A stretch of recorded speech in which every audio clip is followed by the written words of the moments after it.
அல்லேலூயா. இந்த 4வது நாள் அதிகாலை ஜெபத்திலே வந்த உங்கள் யாவரையும் கர்த்தராகிய இயேசு கிறிஸ்துவின் நாமத்தினாலே வாழ்த்துகிறேன். மிகுந்த பணியின் மத்தியிலும் பிள்ளைகளை அழைத்து கொண்டு குடும்பமாய் வந்த உங்களை நான் கர்த்தருடைய நாமத்தினாலே வாழ்த்துகிறேன், ஆசீர்வதிக்கிறேன். அல்லேலூயா. கர்த்தர் நல்லவர். 1 தெசலோனிக்கர் புஸ்தகம் 4வது அதிகாரம், புதிய ஏற்பாட்டில் 281வது பக்கம் மாறி மாறி நாம் வாசிக்கலாம்.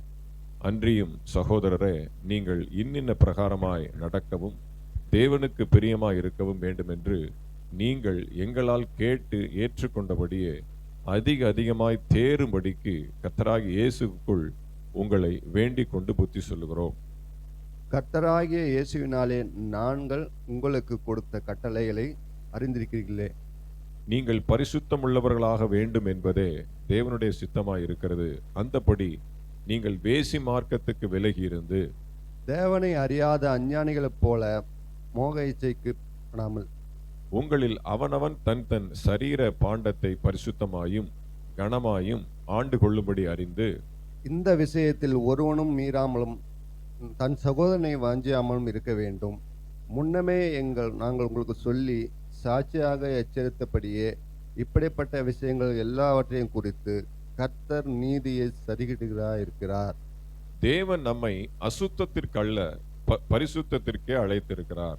ஆகையால் அசட்டை பண்ணுகிறவன் மனுஷரை அல்ல, நமது பரிசுத்த ஆவியை தமக்கு தந்தளின தேவனையே அசட்டை பண்ணுகிறான்.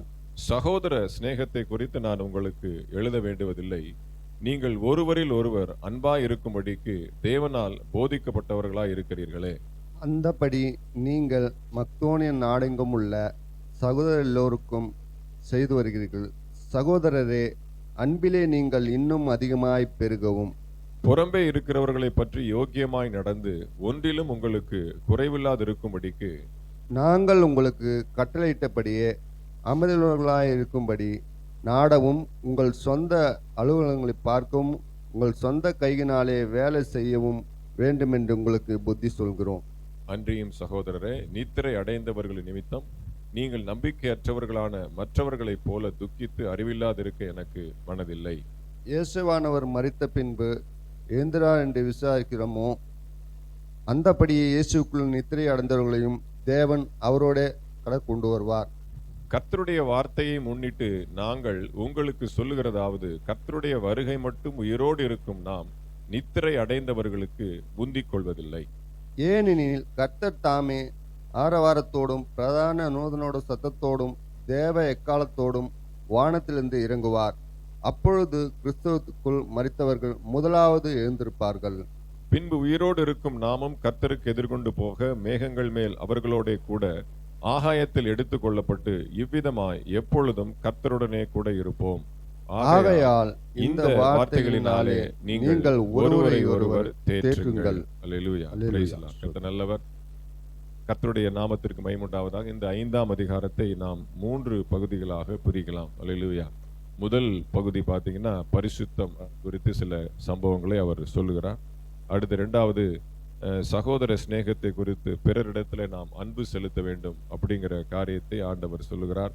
அடுத்து 3வதாக ஆண்டவருடைய வருகையை குறித்து எதிர்நோக்கி நாம் இருக்கணும், அதை குறித்து நீங்க நம்பிக்கையா இருங்க அப்படின்னு சொல்லி 3 காரியங்களை இந்த இடத்துல நாம் பார்க்கலாம். அப்ப முதல் 3 அதிகாரத்துல தெசலோனிக்கே சபையை குறித்து மிக மேன்மையான காரியங்களை பார்க்கிறோம் இல்லையா? 3 அதிகாரமும் அவங்க எதுல ஸ்ட்ராங்கா இருக்காங்க அப்படின்னா, உபத்திரவத்துல அவர்கள் மிகுந்த சந்தோஷத்தோட இருக்கிறார்கள். பரிசுத்த ஆவியினுடைய உதவியினோடு கூட உபத்திரவத்துல சந்தோஷமா இருக்கிறாங்க, ஸ்ட்ராங்கா இருக்கிறாங்க அப்படிங்கிறத நம்ம பார்த்தா அதற்கு பவுல் மிக மேன்மையான சாட்சிகளை கொடுத்து அவர்களை உற்சாகப்படுத்த நாம் பார்க்கிறோம். இப்படிப்பட்ட நல்ல ஒரு மேன்மையான சபையை குறித்து நாம் வாசித்து கொண்டு வரும் பொழுது 4வது அதிகாரத்துல நமக்கு கொஞ்சம் தடங்கள் ஏற்படுகிறது, கொஞ்சம் ஒரு என்ன சொல்றது, ஒரு இடரல் ஏற்படுகிறது. அது என்ன இடரல் என்று சொல்லி பார்த்தால் அதைத்தான் இன்னைக்கு நாம பார்க்க போறோம். முதல் பகுதி அங்க சொல்லப்பட்டிருக்கு பாருங்க, 4வது அதிகாரம் 3வது வசனத்துல, நீங்கள் பரிசுத்தம் உள்ளவர்களாக வேண்டும் என்பதே தேவனுடைய சித்தமா இருக்கிறது. அந்தபடி நீங்கள் வேசி மார்க்கத்துக்கு விலகி இருந்து. அப்ப அவங்களுக்குள்ள அந்த வேசி மார்க்கம் இருந்திருக்கு.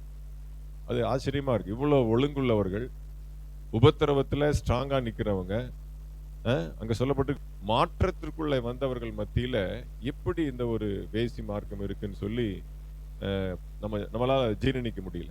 ஏன்னா அது எல்லா சபைகளையும் கெடுக்கக்கூடிய ஒரு மிகப்பெரிய ஒரு ஆயுதம் என்னன்னா இந்த வேசி மார்க்கம் அப்படி. அல்லேலூயா. அதிலும் நீங்க நிறைய கொரிந்து சபையிலும் இதே காரியத்தை குறித்து அவர் பேசுகிறார், கலாத்தியர் சபையிலும் இதே காரியத்தை குறித்து பேசுகிறார். அப்ப எல்லா சபைகளிலும் இது பாத்தீங்கன்னா ஒரு காமனா இருக்கக்கூடிய ஒரு இஷ்யூ. அல்லேலூயா. அது பவுலால பொறுத்து கொள்ள முடியாத ஒரு காரியம். அதை மறைமுகமாகவோ இல்ல பாரபட்சமாகவோ இல்ல இலைமறை காயாகவோ அவங்களை சரி பண்ணுவதில் அவர் கொஞ்சம் கூட இது கிடையாது. டைரக்டாக அடிச்சிடறார். நீங்க இந்த விஷயத்துல நீங்க மனம் திரும்பி தான் ஆகணும். இந்த விஷயத்துல எனக்கு எந்த விதமான தயவு தாட்சணியும் கிடையாது. நீங்க எவ்வளோ பெரிய பரிசுத்தவான்களை போல நீங்க காமிச்சுக்கிட்டாலும் அந்தரங்கத்துல இப்படிப்பட்ட காரியம் இருந்தால் என்னால அதை பொறுத்து கொள்ள முடியாதுன்னு சொல்லி என்ன பண்றாரு, முகமுகமாக நேரடியாகவே அது கொரிந்து சபையெல்லாம் அவர் பயங்கர ஸ்ட்ராங்காக கண்டிக்கிறார். அல்லேலூயா.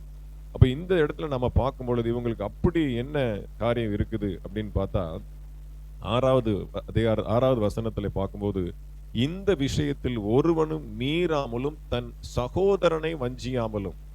அப்ப தன் சகோதரனை வஞ்சியாமலும் அப்படின்னு அவர் சொல்றார். அப்படின்னா என்ன அர்த்தம் அப்படின்னா, சபைக்குள்ள இருக்கிற சகோதர சகோதரிகள் மத்தியில இப்படிப்பட்ட ஒரு தவறான ஒரு அணுகுமுறை இருக்கு. அதாவது பிறனுடைய மனைவியை நேசிக்கிறது. சகோதரனை வஞ்சியாமல் அர்த்தம், உடன் ஆராதிக்கிற ஒரு சகோதரனை இந்த விஷயத்தில் வஞ்சிக்கிறது என்ன அர்த்தம். அப்ப பிற சகோதரனுடைய மனைவியை இல்ல பிற குடும்பத்தினுடைய பெண்களை இவங்க என்ன பண்றாங்க, தவறான வழியில அவர்கள் இழுத்து கொள்ளக்கூடிய ஒரு சுபாவத்துல இருக்கிறாங்க. அதனாலதான் பவுல் இந்த விஷயத்துல கண்டிக்கிறார். அடுத்து நீங்க பாக்க, தேவன் நம்மை அசுத்தத்திற்கல்ல பரிசுத்தத்திற்கே அழைத்திருக்கிறார். இப்போ ஆலயத்திற்குள்ளே சபைக்குள்ளே அழைக்கப்பட்டிருக்கிற நோக்கம் பரிசுத்தமா இருப்பதுதான். நிறைய பேர் பாத்தீங்கன்னா சர்ச்சுக்குள்ள வர்றதே லவ் பண்றதுக்காக வராங்க. நிறைய வாலிபர்களை பாத்தீங்கன்னா தெரியும். தேவன் அசுத்தத்திற்கல்ல, உங்களை ஆலயத்திற்குள்ளே அழைத்த நோக்கம் அசுத்தத்திற்கல்ல. அசுத்த எண்ணத்தோடு கெட்ட நோக்கத்தோடு கெட்ட சிந்தையோடு தவறான புரிதலோடு ஆலயத்திற்குள்ளே யாரையும் ஆண்டவர் அனுமதிக்கல. எனக்கு தெரிஞ்ச நண்பர் ஒருத்தர் இருக்கிறார். இப்ப அவர் பூமியில் இல்ல. அல்லேலூயா. அவர் என்ன பண்ணுவார் அப்படின்னா, கிறிஸ்துமஸ், அவர் கிறிஸ்டின் தான், ஆனா கிறிஸ்துமஸுக்கும் நியூ இயருக்கு மட்டும்தான் சர்ச்சுக்கு போவார். எதுக்காக போறீங்க அப்படின்னு சொல்லி அவரே சொல்லுவாரு. பாத்தீங்கன்னா பெண்கள் நல்லா அழகழகா ட்ரெஸ் பண்ணிட்டு வருவாங்க. எங்க சர்ச்சில் நிறைய கூட்டம் இருக்கும். கடைசி பெஞ்சில் உட்காந்து அவங்க ஆராதிக்கும் போது நான் கிண்டல் பண்ணுவேன், கேலி பண்ணுவேன் அப்படின்னு சொல்லி அவர் சொல்லுவார்.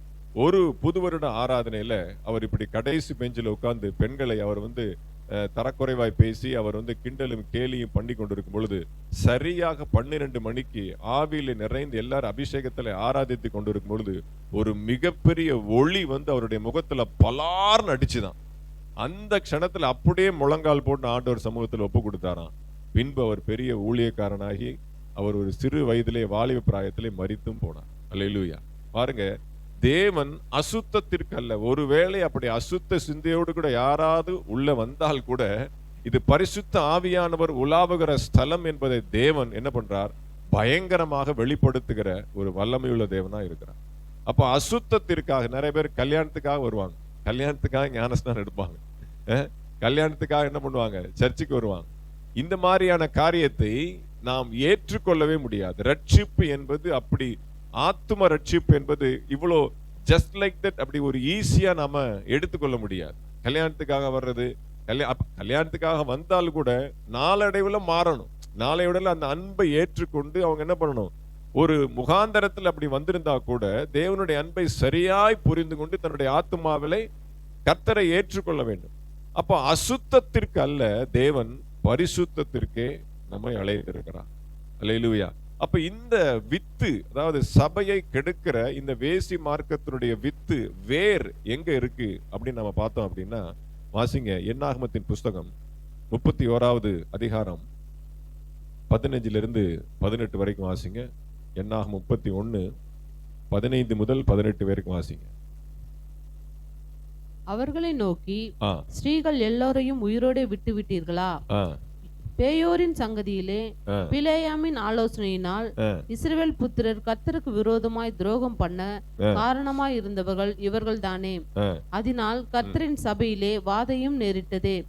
ஆகையால் குழந்தைகளில் எல்லா ஆண் பிள்ளைகளையும் புருஷம் யோகத்தை அறிந்த எல்லா ஸ்திரீகளையும் கொன்று போடுங்கள். ஸ்திரீகளில் புருஷ சம்யோகத்தை அறியாத எல்லா பெண் பிள்ளைகளையும் உங்களுக்காக உயிரோடே வையுங்கள். இரக்கமே கிடையாது. அல்லேலூயா. மோவாபியர்களுக்கு விரோதமாய் ஒரு யுத்தத்தை மோசே ஏற்படுத்தும் பொழுது யுத்தத்தை முடித்துட்டு வந்து என்ன பண்றாங்க? ஸ்திரீகளை எல்லாம் அப்படியே விட்டுறாங்க. எல்லாரையும் சங்கரிக்க வேண்டும் என்று சொல்லி ஆண்டவர் சொல்லி இருக்கிறார். இந்த விஷயத்துல தயவு தாட்சணியமே கிடையாது. ஏன் அப்படி தயவு தாட்சணியம் இல்லாம ஆண்டவர் சொல்லி இருக்கிறார் அப்படின்னா, பீலேயாமுடைய தவறான ஆலோசனையினாலே இஸ்ரவேல் சபையை வேசி மார்க்கத்திற்கு நேராய் நடத்தினது யார்? என்னன்னா இந்த மோவாபியர்கள். பாலாக் மோவாபியனுடைய ராஜா. இஸ்ரவேலை சபிப்பதற்காக அவன் பீலேயாமை கொண்டு வந்தான். இஸ்ரவேலை ஜெயிப்பதற்கு தந்திரமான ஆலோசனை செய்வதற்காக பீலேயாமை கொண்டு. என்னாகும் 25 நீங்க வாசித்தீங்கன்னா 22, 23, 24 ஃபுல்லா அந்த பீலேயாமுடைய சரித்திரம் தான் இருக்கும். அப்போ அவங்களால என்ன பண்ண முடியல? தந்திரமாக இஸ்ரவேல் சபையை ஜெயிக்க முடியல. சபிக்க வந்தவனை ஆண்டவர் என்ன பண்ணார்? ஆசீர்வாதம் பண்ணுகிறவனாக மாற்றிவிட்டார். அல்லேலூயா. அப்போ அவனால என்ன பண்ண முடியல? இஸ்ரவேல் சபையை சபிக்க முடியல. போகும்போது பிலேயாம் பாலாக்த ஒரு காரியத்தை சொல்லுகிறான். இந்த ஜனங்களை கர்த்தரை விட்டு நீ பிரிச்சாதான் இவங்களை நீ ஜெயிக்க முடியும்.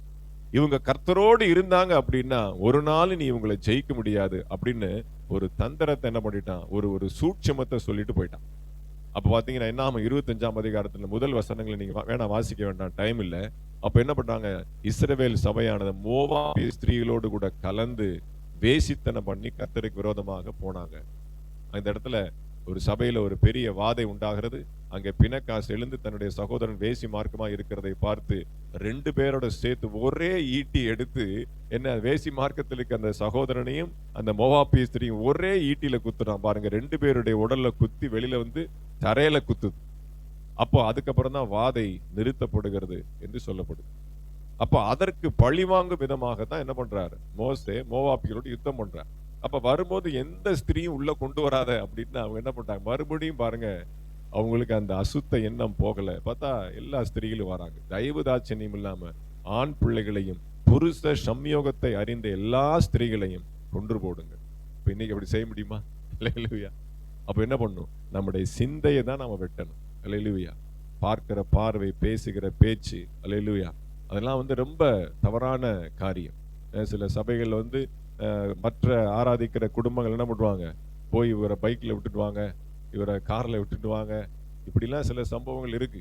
அதெல்லாம் மிக தவறு. அவங்கவுங்க குடும்பம், அவங்கவுங்க மனைவி, அவங்க கணவன் பைக்ல தான் ஏறணும்.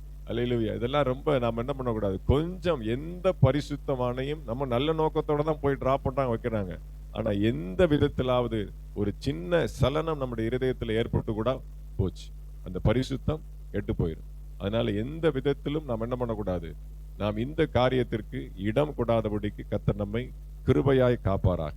அப்ப இந்த வேர் எங்க இருக்குது அப்படின்னு பாத்தீங்கன்னா, என்னாகமத்துல ஆரம்பிச்ச இந்த வேர் வெளிப்படுத்தின விசேஷம் வரைக்கும் இருக்கு. இந்த பிலேயாம் செஞ்ச இந்த பிரச்சனை வாசிங்க. வெளிப்படுத்தின விசேஷம் 2வது அதிகாரம் 14வது வசனத்தை நான் வாசிக்க கேட்கலாம். வெளிப்படுத்தின விசேஷம் 2:14.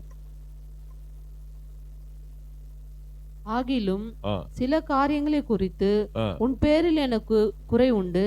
விக்கிரகங்களுக்கு படைத்தவைகளை புசிப்பதற்கும் வேசித்தனம் பண்ணுவதற்கும் ஏதுவான இடரலை இஸ்ரவேல் புத்திரர் முன்பாக போடும்படி பாலாக் என்பவனுக்கு போதனை செய்த பீலேயாமுடைய போதகத்தை கை கொள்ளுகிறவர்கள் உன்னிடத்தில் உண்டு. பாருங்க, பெர்குமு சபை வரைக்கும் இந்த பீலேயாம் விதைத்த இந்த தவறான போதனை இருக்கு. அப்ப என்னதான் இயேசு கிறிஸ்து வந்தாலும் சிலுவையிலே மரித்து ஜீவனை கொடுத்து இரத்தத்தை சிந்தி ஜனங்களை பரிசுத்தப்படுத்துவதற்காக அவர் தன்னுடைய ஜீவனையே வார்த்தாலும் அந்த பழைய ஏற்பாட்டு கிரியையினுடைய அந்த பீலேயாமுடைய உபதேசம் பாருங்க, வெளிப்படுத்தின விசேஷம் பெர்குமு சபை வரைக்கும் அந்த போதனை இருக்குன்னா அது எந்த அளவுக்கு டெப்த்னு பாருங்க, அது எந்த அளவுக்கு ஆழம் உள்ளது. அதை பிடுங்குவது மிக கடினம். அப்போ நாம் கிறிஸ்துவனுடைய அபிஷேகத்துல அவருடைய அன்பிலே நாம் ஊன்ற கட்டப்பட்டவர்களா இருந்தா மட்டும்தான் இந்த வேசி மார்க்கத்துக்கு நாம் விலகி இருக்க முடியும். அல்லேலூயா. வாசிங்க எஸ்ரா புஸ்தகம் 9வது அதிகாரம் எஸ்றா புஸ்தகம் 9வது அதிகாரம் 1 இருந்து 4 வரைக்கும் வாசிங்க சீக்கிரம். Praise the Lord. அல்லேலூயா.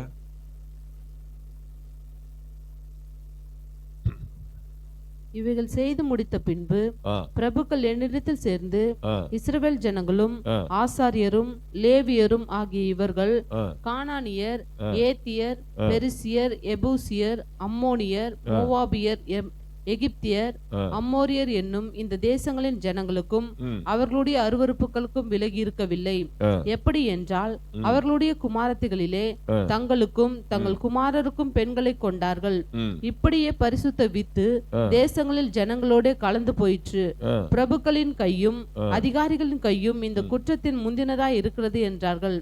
இந்த வர்த்தமானங்களை நான் கேட்டபோது என் வஸ்திரத்தையும் என் சால்வையும் நான் கிழித்து என் தலையிலும் என் தாடியிலும் உள்ள மயிரை பிடுங்கி திகைத்தவனாய் உட்கார்ந்திருந்தேன்.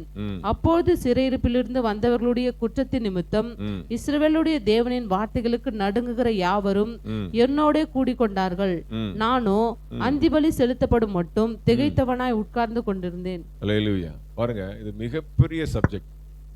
எஸ்ராவை குறித்து நான் அந்த அதிகாரத்தை வாசிக்கும் பொழுது நான் அப்படியே கலங்கி திகைத்து போய் நின்றேன். பாபிலோன் சாம்ராஜ்யத்தில் இஸ்ரவேல் ஜனங்கள் 70 ஆண்டுகளாக அடிமைகளாக அங்க போறாங்க. தேவனுக்கு விரோதமாய் அவர்கள் குற்றம் செய்தபடினாலே கர்த்தர் அவர்களை பாபிலோனியர் கையில விற்று போட்டார். 70 ஆண்டுகள் முடிந்த பிறகு பாபிலோன் சாம்ராஜ்யத்தை மேதியா, பெர்ஷியா அந்த ராஜாக்கள் என்ன பண்றாங்க? இவங்க ஜெயிச்சிடுறாங்க. ஜெயிச்சதுக்கு அப்புறம் கொஞ்சம் கொஞ்சமா ஜனங்கள் என்ன பண்றாங்க? மீண்டுமாக இஸ்ரேல் தேசத்துக்கு, எருசலேமுக்கு, யூதாவுக்கு என்ன பண்றாங்க?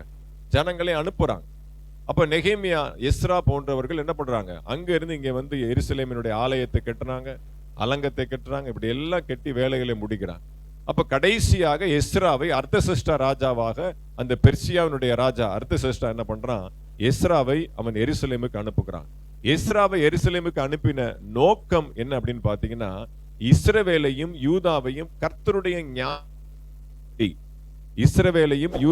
கர்த்தருடைய நியாயப்பிரமாணத்தின்படி விசாரித்து நடத்துவதற்காக அர்த்தசஷ்டா ராஜா எஸ்ராவை அனுப்புகிறார். அப்ப நீங்க கவனிச்சீங்கன்னா தெரியும், அவன் போகும்பொழுது மிகுந்த வெள்ளியையும் பொன்னையும் காணிக்கைகளையும் கொடுத்து ஜனங்கள் எல்லாரும் கொடுக்குறாங்க. எஸ்ரா கிளம்பு பாத்தீங்கன்னா மிகுந்த காணிக்கைகளை கொடுத்து ஆலயத்திற்காக, ஆராதனைக்காக கொடுத்து அவனை வழி அனுப்பி வைக்கிறாங்க. இவனும் போய் அதெல்லாம் பொறுப்பா ஆலயத்துல போய் ஒப்படைச்சு, ஆசாரிகள் ஒப்படைச்சு எல்லாத்தையும் செட்டில் பண்ணிட்டு அப்பாடா அப்படின்னு மூச்சு விடுறான். 8ஆம் அதிகாரம் எல்லாம் நான் வந்த நோக்கத்தை செட்டில் பண்ணிட்டேன் அப்படின்ட்டு 8ஆம் அதிகாரம் கடைசியில மூச்சு விடும்போது 9ஆம் அதிகாரத்துல ஜனங்கள் எல்லாம் அப்படியே நைஸா எஸ்ராட்ட வந்து ஒரு காரியத்தை சொல்றாங்க. எல்லாம் சரிதான், நீங்க வந்துட்டீங்க, எல்லாத்தையும் விசாரிச்சுட்டீங்க, நடத்திட்டீங்க. அந்த 8ஆம் அதிகாரம் கடைசியில பாத்தீங்கன்னா கடாக்களையும் ஆடுகளையும் மாடுகளையும் திரளாய் பலி செலுத்தி, பாவ நிவாரண பலியாகும் குற்ற பலியாகும் செலுத்தி என்ன பண்ணுவாங்க? ஆராதனை செலுத்துவாங்க. எல்லாம் கரெக்ட் தான். அந்த பலி செலுத்தும் போது ஜனங்களுடைய இருதயம் என்னன்னா குத்தப்படுது. அல்லேலூயா. என்ன குத்தப்படுதுன்னா, அந்த பலி செலுத்தி முடிஞ்ச உடனே 9ஆம் அதிகாரத்துல வந்து சொல்றாங்க, நம்முடைய பரிசுத்த வித்து தேசங்களுடைய ஸ்திரீகள் மத்தியில கலந்து விட்டது, அந்நிய தேசத்தினுடைய ஸ்திரீகளோட கூட கலந்து விட்டது. இதுல யாருடைய கை முன்னோங்கி இருக்கிற? பிரபுக்களுடைய கைகளும் அங்க சொல்லப்பட்டிருக்கு பாருங்க. இந்த குற்றத்தில் அதிகாரிகளின் கையும் இந்த குற்றத்தில் முந்தினதா இருக்கிறது. பிரபுக்களுடைய கை, ஜனங்களை விசாரிக்கிற மூப்பர்கள், பிரபுக்கள், சாட்சியா நடக்க வேண்டிய லீடர்ஸ், அவங்களே இந்த விஷயத்துல தவறி போயிருக்கிறாங்க. இத கேட்ட உடனே பாருங்க, நான் எல்லாம் பைபிள் முன்னாடி வாசிச்சிருக்கிறேன். மண் அள்ளி புழுதிய தலையில போட்டுக்கிட்டு இப்படிதான் வந்து என்ன பண்ணுவாங்க? சாம்பல்ல உட்கார்ந்துருப்பாங்க அப்படின்னு நம்ம பார்த்திருக்கிறோம். இவன் பாருங்க, தலை முடிய பிச்சுட்டானா. பாருங்க, அங்க இருக்குது பாருங்க, தன் தலையிலும் தன் தாடியிலும் உள்ள மயிரை பிடுங்கி திகைத்தவனாய் உட்கார்ந்து இருந்தேன். பிடுங்கிட்டான், ரத்தம் வந்திருக்கும் பாருங்க. எல்லாம் மண்ணள்ளி போட்டு வஸ்திரத்தை கிழிப்பாங்க, சால்வையை கிழிப்பாங்க, இதெல்லாம் கரெக்ட். இவன் தலைமுடியவே பிச்சுக்கிறான், தாடி முடியவே பிச்சுக்கிறான். அந்த அளவுக்கு ஜனங்கள் இப்படி பரிசுத்த வித்தை இப்படி அவமானப்படுத்திட்டாங்க. கர்த்தருடைய சந்ததியை, சபையை இவங்க கரைப்படுத்திட்டாங்க அப்படின்னு சொல்லி அவன் வேத பாரகன், அவன் வேதத்தை கரைத்து குடித்தவன். சத்தியம் இப்படி இருக்கிற ஜனங்களுடைய வாழ்க்கை இப்படி இருக்கிறது. இவ்வளவு கரையை வச்சுக்கிட்டு தான் இவங்க வந்து கர்த்தருடைய ஆராதனையில பலி செலுத்தினாங்களா அப்படின்னு சொல்லி அவன் அதை நினைத்து பார்க்கும் பொழுது திகைத்தவனாய் அவன் உட்கார்ந்து கொண்டு இருக்கான். அல்லேலூயா. அதே வேதனை தான் பவுலுக்கு. அல்லேலூயா. நீங்க இயேசுவை ஏற்றுக்கொண்டேன்னு சொல்றீங்க, அப்பம் விற்கிற ஆராதனையில பங்கு பெறுகிறீங்க, பரிசுத்த ஆராதனையில் நீங்க பங்கு பெறுறீங்க, பரிசுத்த கரம் என்று சொல்லி கை ஓங்கி சாட்சி சொல்றீங்க. ஆனால் உங்களுக்குள்ளும் உங்கள் சகோதரனை வஞ்சிக்கிற வேசி மார்க்கம் இருக்கிறதே, அது எவ்வளவு பெரிய குற்றம். இவங்களாவது புறஜாதியா ஸ்திரீதான் பண்ணாங்க. இவங்க ரட்சிக்கப்பட்டு சபைக்குள்ள வந்த உன் சகோதரனுடைய ஸ்திரீயவே நீ வைத்துக் கொண்டு, இன்னும் கொரிந்தியர் சபையில தகப்பனுடைய மனைவியை வைத்துக் கொண்டு இருக்கிறான்னு ஒருத்தனை சொல்றார். இவ்வளவு வேதனையான ஒரு காரியத்தை நாம பாக்குறோம். அப்போ திகைத்தவனாய் அந்த இடத்துல எஸ்ரா நிக்கிறான். கவனிச்சு பாத்தீங்கன்னா தெரியும். அடுத்து வாசிக்க டைம் இல்ல, 10ஆம் அதிகாரம் நீங்க தொடர்ந்து 1, 2, 3 வாசிச்சீங்கன்னா எல்லாரும் கூடி வந்து அழுதுட்டு வந்து எஸ்ராட்ட ஒப்பு கொடுக்குறாங்க. அவங்க ஒரு காரியத்தை சொல்றாங்க. 3ஆவது வசனத்தை மட்டும் நான் வாசிக்கிறேன். இப்பொழுதும் அந்த ஸ்திரீகள் எல்லாரையும் அவர்களிடத்தில் பிறந்தவர்களையும் என் ஆண்டவனுடைய ஆலோசனைக்கும் நமது தேவனுடைய கற்பனைக்கு நடுங்குகிறவர்களின் ஆலோசனைக்கும் ஏற்ற பிரகாரம் அகற்றி போடுவோம் என்று நம்முடைய தேவனோட உடன்படிக்கை பண்ண கடவோம். நியாய பிரமாணத்தின் படியே செய்யப்படுவதாக. பைபிள் படியே செஞ்சிருவோம் பாஸ்டர். அவங்களை எல்லாரும் வீட்டுக்கு அனுப்பிச்சிருவோம். எப்படி? இத்தனை வருஷமா வாழ்ந்து குடும்பமும் வாழ்ந்து பிள்ளைகளை பெற்றுக்கொண்டு அந்த மனைவிகளையும் அந்த பிள்ளைகள் என்ன பண்ணுவோம்? வாபஸ் திருப்பி அனுப்பிச்சிருவோம். தயவு தாட்சணியமே இல்லை. அதுக்கு நாங்க ரெடி. நீங்க சொன்னீங்கன்னா அதுக்கு நாங்க ரெடி. அவங்களுக்கு செட்டில்மெண்ட் கொடுத்து அவங்களை என்ன பண்ணிடுவோம்?